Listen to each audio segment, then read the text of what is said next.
Boletim do Exterior, publicado na quarta-feira, 27 de julho de 1921, na edição número 171 do jornal A Federação de Porto Alegre, assinado por D.C.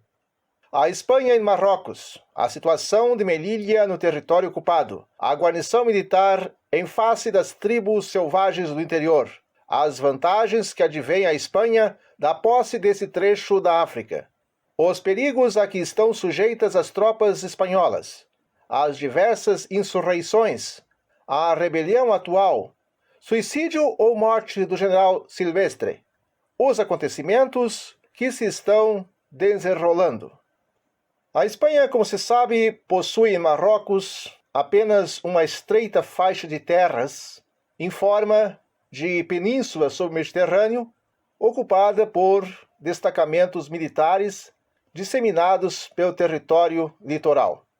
O principal desse está localizado em Melilla, que é também, na zona espanhola, a mais importante povoação de Marrocos. Não se poderia bem dizer que Melilla fosse uma cidade. É antes um forte militar ou um presídio, como o chamam os espanhóis. As suas ruas estreitas e sujas são povoadas por casas antiquíssimas, onde vive uma população de 20.000 habitantes. A povoação sofre horrivelmente a falta de água potável. Os espanhóis mandam buscá-la de Cádiz. O rio Ouro seca completamente durante 2/3 partes do ano. A importância de Melilla vem da guarnição militar que ali se aloja e do seu posto marítimo fortificado. Não tem nem comércio nem indústria. É a sede do governo militar da ocupação espanhola. Está rodeada de fortes que a defendem das incursões dos naturais marroquinos que, de quando em vez, costumam fazer a sua sortida contra o estrangeiro. O território espanhol estende-se a alguns quilômetros da cidade. Depois começa o domínio das tribos cabilas, agrupadas em pequenos núcleos em torno dos montes Gurugo. O território espanhol acha-se, pois, isolado do oeste por uma muralha de montanhas que desce de Bensicar. Para o sul, a via férrea de Melilla põe em comunicação a guarnição espanhola com a vila de Nador, situada no Mar Chica.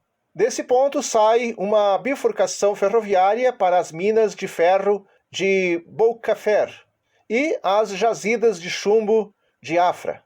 Afora as vantagens de ordem militar ou estratégica e as que provêm dessas riquezas minerais, nenhuma outra usufrui a Espanha com a difícil e perigosa ocupação desse trecho de terra africana. Periodicamente, as tribos do interior se levantam contra os dominadores do litoral. A mais grave das insurreições marroquinas deu-se em 1893. Nesse levante, como no de hoje e como no de 1910, os espanhóis foram colhidos de surpresa e massacrados ferozmente pelos selvagens. Em 1893, Melilla contava com uma força militar deficiente para sua defesa. Os insurrectos puseram cerco aos fortes que rodeiam a povoação e, em uma violentíssima arremetida, mataram o comandante espanhol General Margallo. Os cabilas se revoltaram contra a tentativa dos espanhóis de construírem novos fortes. Em 1910, diversas companhias estrangeiras, apoiadas pelo governo espanhol, pretenderam levar uma estrada de ferro até o maciço do Gurugo, às minas de ferro e chumbo, a fim de ligá-las ao mar. As tribos marroquinas, instigadas pelo governo regular de Marrocos, atacaram as forças espanholas de surpresa e, com elas, entretiveram durante mais de 6 meses uma verdadeira guerra de emboscadas. Os marroquinos revelaram, já nesse tempo, uma sólida organização militar. foram necessários mais de 60 mil soldados trazidos da Espanha para sufocar a rebelião. Depois disso, de quando em quando, as tribos do interior assaltavam os destacamentos espanhóis. Agora, porém, repetem os levantes de 1893 e 1910.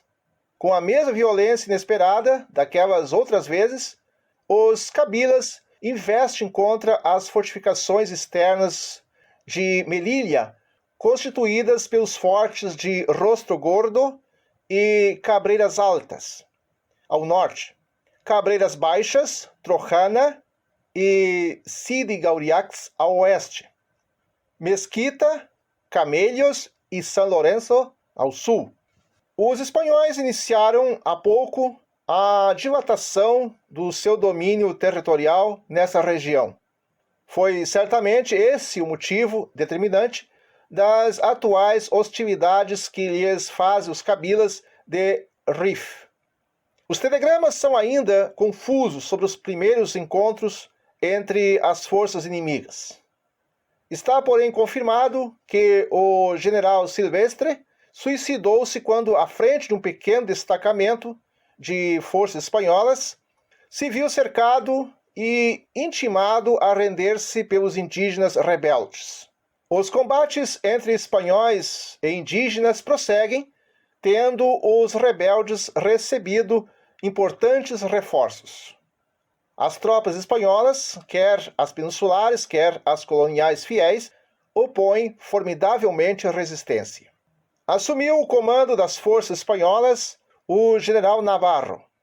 Outros telegramas referem que, após a reação oposta pelas tropas espanholas, os rebeldes bateram em retirada em direção a Nador. As operações de terra são auxiliadas pelos vasos de guerra espanhóis que se achavam no porto de Melilla, os quais bombardeiam os acampamentos inimigos. O governo espanhol apresta grandes contingentes de forças para ir em socorro das suas tropas sitiadas. Os telegramas prenunciam também, como consequência dos acontecimentos de Marrocos, modificações na política interna da Espanha. Por isso que a opinião pública se manifesta em desacordo com a orientação até aqui seguida pelo governo nos negócios marroquinos.